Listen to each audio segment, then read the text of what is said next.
Good afternoon, everyone. Assalamu alaikum. Oh my goodness gracious. I hope everybody's well this Sunday afternoon. So you already know when I get on Facebook Live, you already know I got some things to say. And when things are weighing heavily on my heart, I need to share what I think. So I hope everyone's doing well. Hope everyone's safe. Everyone's family's safe. But coming today on the Sunday from a very really disappointed and fearful place. And for those of you who know me, I'm not that kind of person. I'm actually probably one of the most hopeful activists that any of you have ever met in your life. I always try to see the goodness in every single situation that we are in. I oftentimes remind myself of all the blessings and all the good people that are out there. But there are moments when sometimes the visible good people are being outweighed by those who are either confused people or people who lack priorities, or the people that are not always so good, and especially those who are not good to us and good to us in this moment. So I just got off the phone with Tamika Mallory, who, as you know, everybody knows is my sister. I would do anything for this woman. And she was just discriminated against on an American Airlines flight and asked to be removed from a flight. And she's dealing with that right now in Miami. And it really triggered me. And it triggered me for the past few days. There's been just a lot of things happening around us. And I'm so triggered as a Muslim woman, triggered as a woman in this moment, fighting with alongside communities of color and understanding the moment that we are in right now. And I'm trying to have real talk, and a lot of people are not going to agree with me. And I'll say this to folks. One thing that you've probably noticed about me is that I have critics all the way from the end of the right spectrum to the end of the left spectrum, and people in the middle, and sometimes people in my own circles, because the truth isn't always for everybody. Not everybody likes to hear the truth, and nobody likes to be challenged. People are great at challenging other people and critiquing others, but they themselves cannot take critique. So while we're here, focusing on sometimes really frivolous debates, there are really outrageous things that are happening on our watch. And it scares me so much when I think about the history of our country and the amount of times that really horrible things have happened on the watches of the silent majority. And if, in fact, the majority right now isn't always necessarily silent, they're just distracted by something that actually doesn't require much of a debate at all. So let me start with a couple of places that I suggest, or I think that we all need to be physically and mentally and emotionally, because some of us are not being emotionally mature in the moment when we need you to be emotionally mature. First and foremost, let's start with Puerto Rico. Puerto Rico, there are people dying. They are your fellow American citizens. These are people who are just like you and me. They deserve everything that you have. So the fact that we are out here debating, having all these frivolous debates, and people get all worked up. And I'm not just talking about the debate on, whether or not Bernie Sanders, oh my God, like, oh no, Bernie Sanders is coming to a convention like the guy never spoke at 9,877 conventions in this country. I'm not even talking about just that debate. I'm talking about debates within the Muslim community about this scholar, that scholar did this. I wish people had the same passion about all these issues that I believe some of them are frivolous, some of them are actually not something you have control over, to move on to actual priorities. We got people in Puerto Rico that are dying right now. Our president is an absolute disgrace, and he's supposed to be acting on our behalf. We have things that we can actually do to help the people of Puerto Rico, like demanding that the federal government extend the FEMA deadline, ensuring that all the donations and items that people from the United States are sending to Puerto Rico are actually getting through the docks that are there, that we're actually ensuring that the people across the island of Puerto Rico or the entire Puerto Rico is getting exactly what they need, versus us being keyboard warriors all day long, right? I saw people starting petitions about something. I said, I wish somebody started a petition about Puerto Rico. I wish a person that cared so much about who speaks at a convention had the time to start a petition about who is going to save our fellow Americans in Puerto Rico. I wish we all got I would totally do this if somebody wanted to do it with me. I'm about to get into a flotilla off the coast of Miami and just straight up go to Puerto Rico and see what I can do, right? We have the opportunity to focus right now. We have the choice to focus right now. We have the intelligence to focus right now. We have the resources to focus right now. But oftentimes we are so distracted by our own self-righteous personal feelings that we actually don't give a damn about anybody else. So let's move on from that. Puerto Rico needs you. Rosa Clemente, who is a dear friend of mine and a woman that I trust wholeheartedly, is on the front lines in Puerto Rico. She's on PR on the map, hashtag PR on the map. Go check out what she's doing. Watch what she's showing you, the stories. Share those stories with the people that are the most vulnerable right now, who are not people in some faraway land. They are your fellow Americans. They are your neighbors, your friends, the children of your, your neighbors, and potentially people that you work with, and they need us right now more than ever. So let's focus. The second thing, Muslim ban. Because you know how we are as Americans, we hear one piece of news and we forget something that already happened before. The Muslim ban goes into effect on October 18th, right? That is when it's going to start impacting even more people than it did before. Refugee camps, there are families that are literally separated right now. This is just a fact. This is where we are as a nation, where we are separating people right now, okay? It goes into effect on October 18th. Where do I need you physically? If you are a true ally, if you really care about these issues, I need you in Washington, D.C. at 11:30 a.m. at Lafayette Square Park. October 18th, Lafayette Square Park. People will say to me and argue and say, but Linda, well, I was reading in the news that they added North Korea as one of the countries. So how could this be a Muslim ban if they add a country like North Korea that is not a Muslim country? First of all, North Koreans are living under one of the most brutal dictatorships that we've ever seen. They can't, in fact, just get up and leave their country. They need permission from their government to come here. They can't leave their country. So the fact that this administration thinks that by putting North Korea on the list, in fact, takes away from the original intent of the Muslim ban is ludicrous and outrageous. And if you were distracted by that, if that made you sit back and say, okay, so this is not a Muslim ban because North Korea is on it, then I think I'm going to move on to something else. That is exactly what they're doing, dividing and conquering us, and we continue to be divided and conquered. Another country that was added to the list was Venezuela.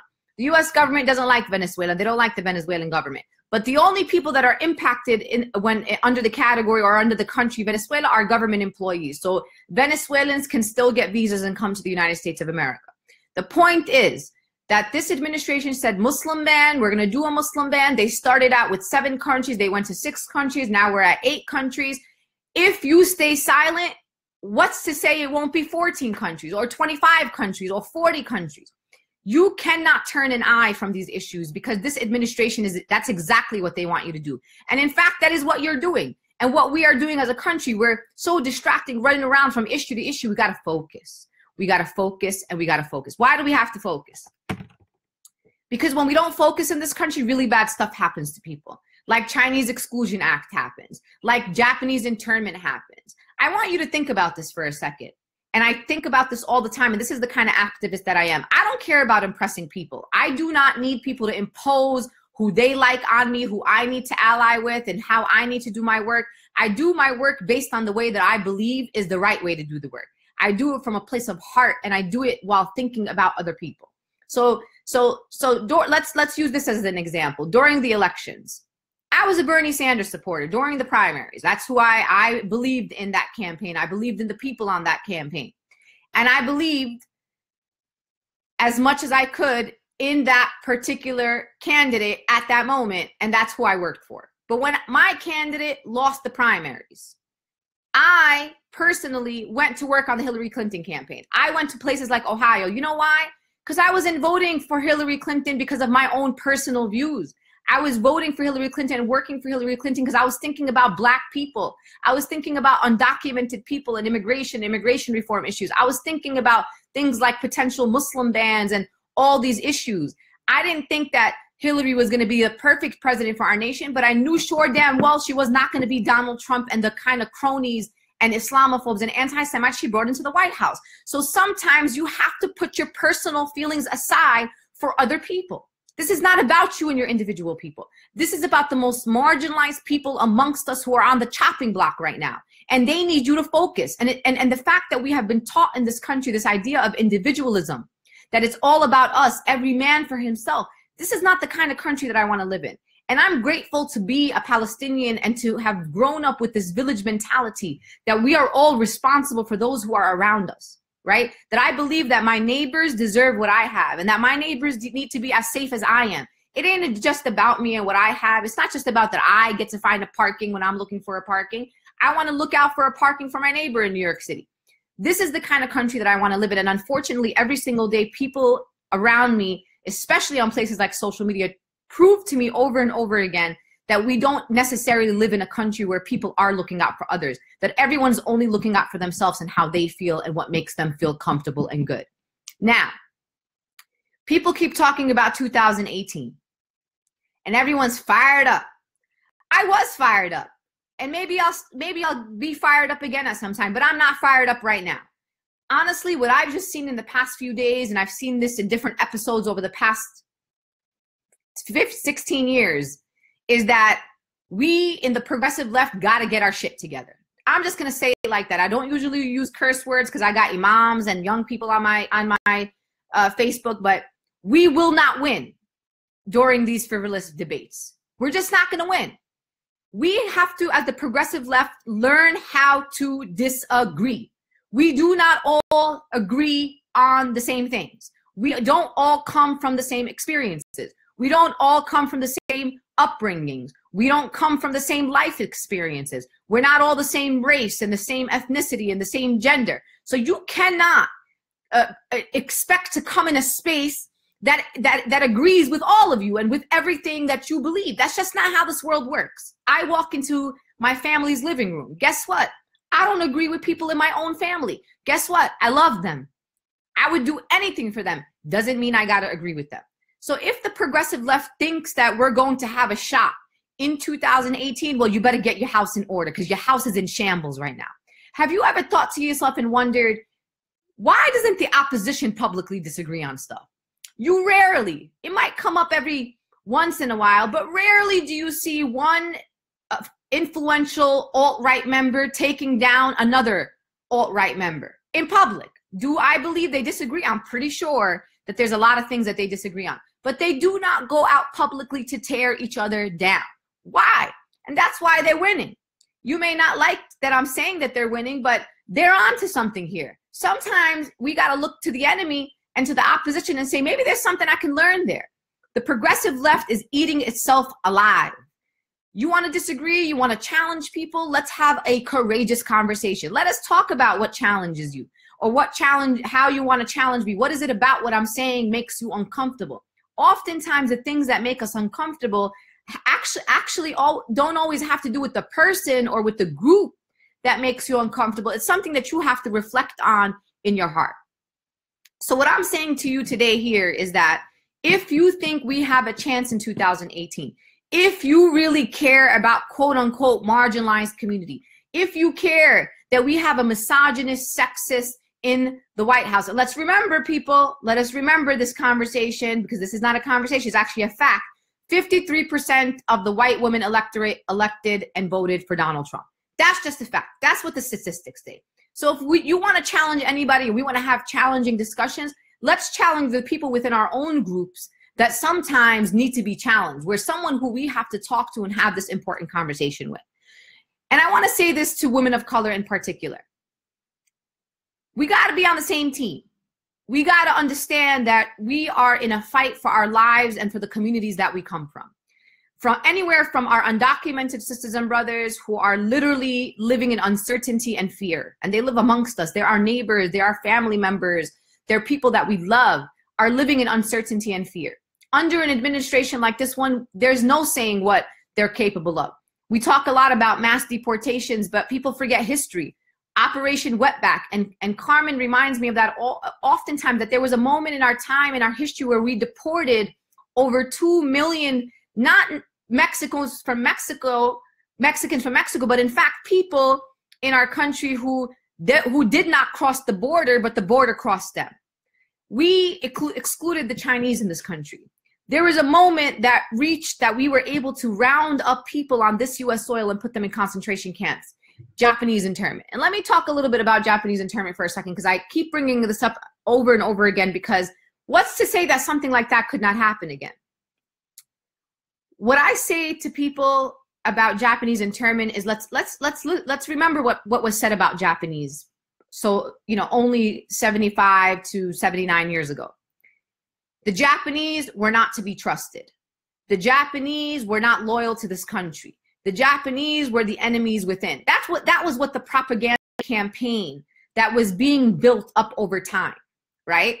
And eventually the propaganda permeated the minds of the American people to the point where we were able to go around and literally snatch up Japanese American families and their children.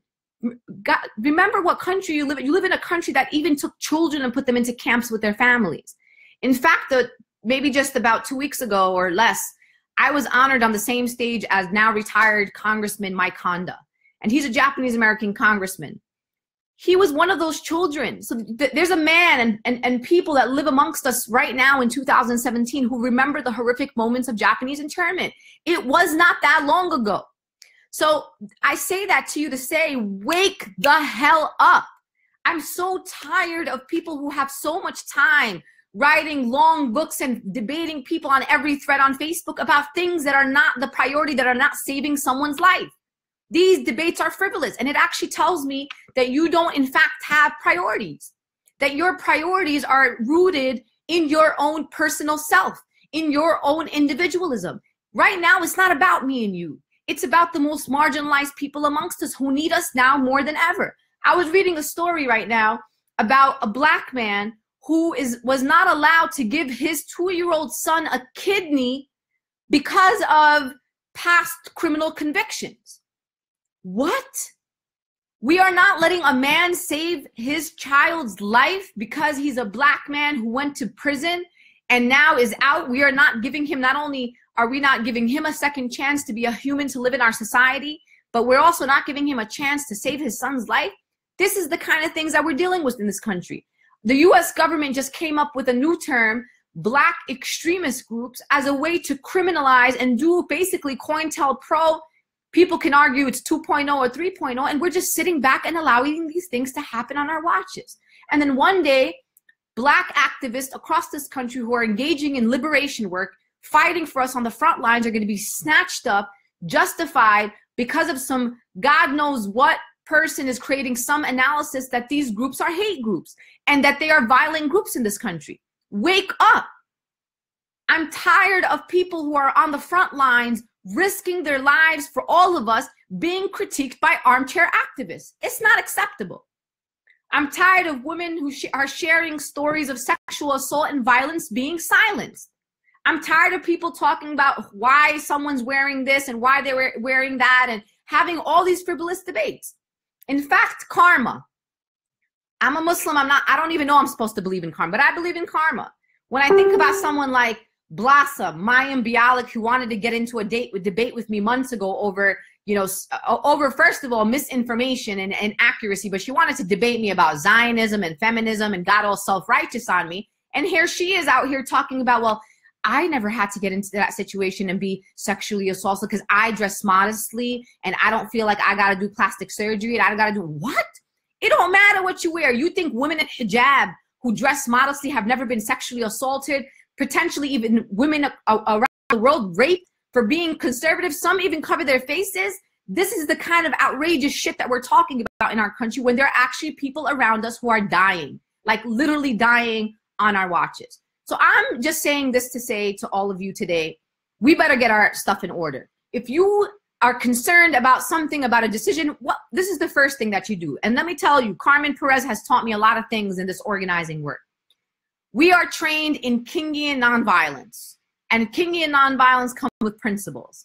One of the first principles of Kingian nonviolence, especially for those of you who want to be quoting Dr. Martin Luther King, I see folks all around quoting Dr. Martin Luther King, and it bothers me because I don't know if you all really know who Dr. Martin Luther King is or was. One of the principles of Kingian nonviolence is suspend your first judgment. It's very simple. Suspend your first judgment. If you have a question about an activist or an organizer or a group and there's something that's concerning to you, the first thing people do who are part of a movement with one another is they ask questions. reach out to somebody. There's a lot of ways to reach people these days. You can DM people on Twitter, you can Facebook message them, you could email them, especially leaders and people who have public email addresses. Write an email, ask questions, get some clarification. And then if you don't like what you hear, then you go out there and do whatever it is that you want to do and say. We have to love and respect one another in this moment. Because if we, on the quote right side, and I don't always agree that everybody's on the right side, people say they're on the right side, but I don't know if that's my side, because I have a lot of questions about folks. If you have a question, ask it. Engage in dialogue and conversation. We're so quick to tear people down, but not quick enough to build people up in our movements. There are people who are risking their lives. I'm going to tell you a quick story. Tamika, Carmen, and I were in Tampa. We were at the University of Southern Florida in Tampa. Somebody wrote a message, a public message on a Facebook page that said, I want to know what color, make, car Linda's arriving in, what hotel is she staying at. I want to know what entries and exits is she going to be using, and whether or not she's going to be wearing body armor.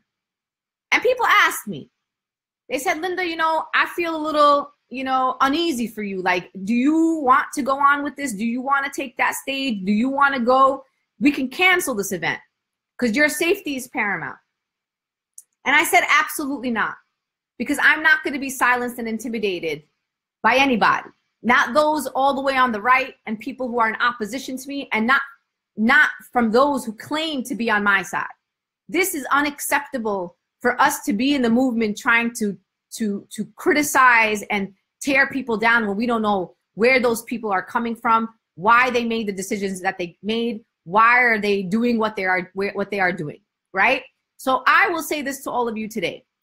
Get your act together. Sit with yourself and ask yourself, who is your priority? What are your priorities? And if if in that you say, my priorities are my feelings, my little feelings in my little comfortable house, I just felt a little hurt by something, and now I'm just going to go out there and spark an entire controversy when I could have helped spark trending hashtags on Puerto Rico, or today we had dozens of people dead in Mogadishu, right? These are the type of things that I need you to be all worked up about. So all I'm saying is, I want to say to my sisters who have been organizing with me, who are in my inner circle, I see you and I love you and I appreciate you, and your work will not go in vain, and we will not let anybody, people inside, people who claim to be on our side or people who don't claim on our side, take away your tireless hours every single day, waking up and giving all of yourself to this movement that doesn't always give us anything back. I want you to know that I see you and I hear you. And I want you to know that your work is important, and we need you to do what you are doing now more than ever. So don't be discouraged. Don't let folks discourage you. And those who discourage you are not on your side. Whether or not they can write all day long that they're on our side, that we're all on the same team. If you are on my team, then you need to show me that you're on my team, and that you need to love us and love people enough around you that if you don't agree with somebody and you love them and you say that you're on their team, well, you need to start acting like it. Because right now I'm breaking the teams up, and there's certain teams that we're just not going to play with. We're doing a convention on October 27th to the 29th. This is a convention that is full of people toiling every single day, starting at 6 o'clock in the morning and going to bed at night at 1 o'clock in the morning. People that have used every connect that they had to raise money to ensure that we can give one out of three participants in this convention are scholarship recipients. That means that we made this convention as accessible as possible. We have workshops about Puerto Rico, about Black women, about trans people, about Muslim people, about people with disabilities. We are creating a comprehensive and inclusive conversation to empower and center those that are the most marginalized in our country, those who truly do not feel heard. We are creating areas of self-care and healing spaces and open mics for people to stand up courageously and share their stories. We are ensuring that nursing mothers can come and nurse for their children, either who they brought with them or are leaving at home.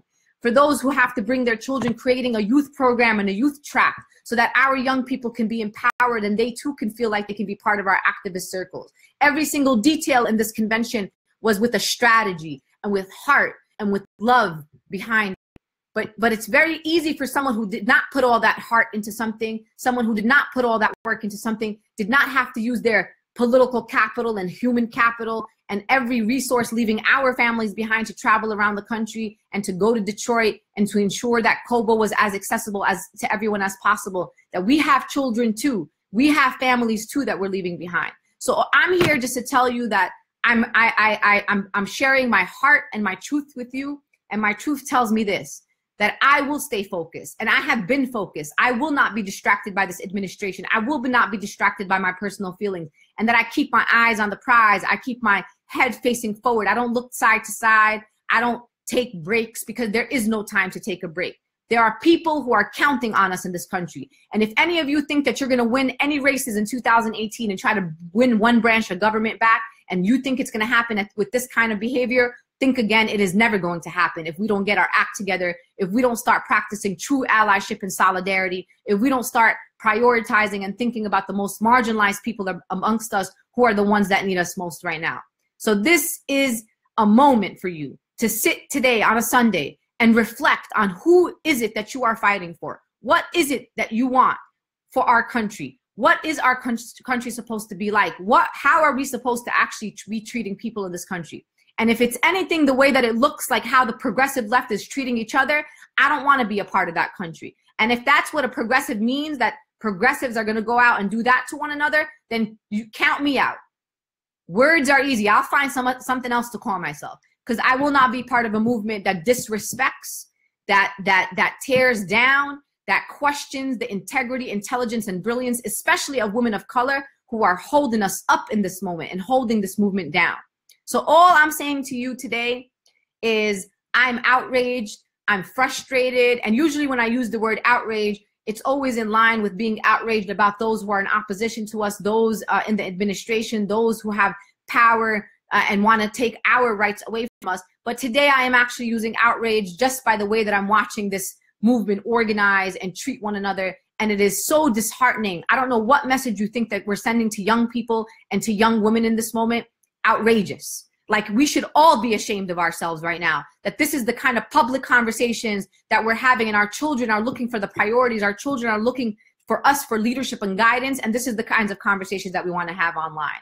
So reflect, take a deep breath, listen, be open-minded, be open-hearted, reach out, ask questions, love one another, protect one another, because if we don't protect and love one another, no one's going to protect us and love us.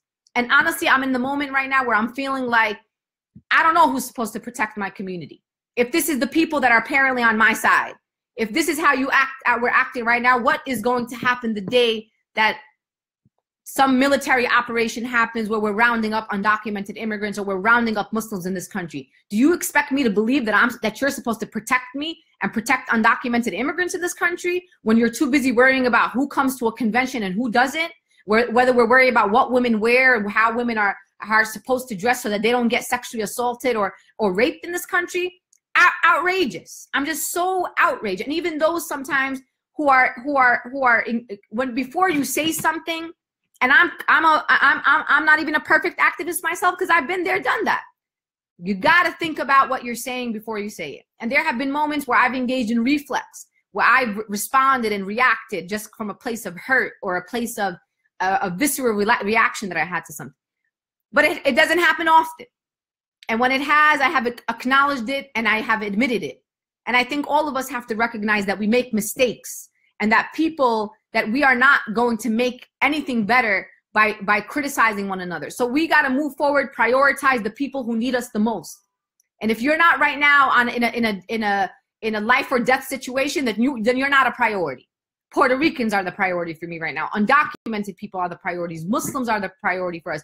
LGBTQIA communities. Just a week ago, if maybe a little more than a week ago, after weeks of hearing that we banned trans from the military, Jeff Sessions just basically made it legal for employers to discriminate against people who are LGBTQIA.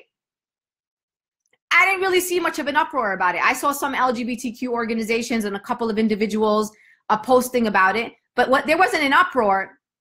I didn't see mass controversies. I didn't see headlines everywhere about it. What's to say that, first of all, it's outrageous just in of itself, but what's to say that because you were silent on LGBTQIA communities being legally discriminated against, what makes me think that you're going to be vocal about Muslims being discriminated against or other people from other groups being discriminated against? Somebody give me and show me where I'm supposed to see that reassurance, because I'm not seeing it right now at all. So I hope to see people on Wednesday, October 18th at Lafayette Square Park in Washington, D.C. to tell this administration that on the day that the Muslim ban goes into effect, that we will not be silent. And that I hope that you all are reflecting, and if you have to apologize to somebody right now for hurting them, that you go ahead and do that. Because I know that many of you probably need to be doing that right now. That we are hurting each other in this moment. And what's happening is that people are walking away from the movement saying, you know what, I don't even want to be a part of this. I don't even want to organize in this movement.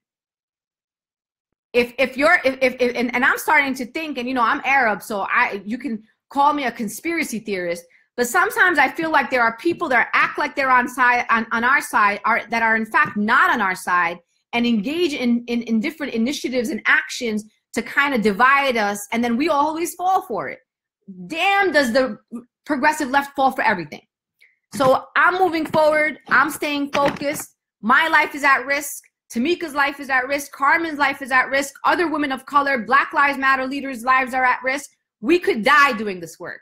People are out to take us down, and they are willing to take our lives in the interim. If that's not how you're feeling, then you need to step up and do just a little bit more.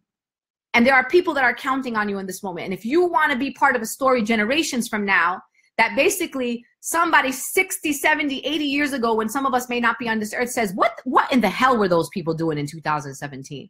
When they were rounding people up, when they were mass deporting people, when they were taking people's rights away, when they were rolling back reproductive rights. Where in the hell were these people? Where were those women?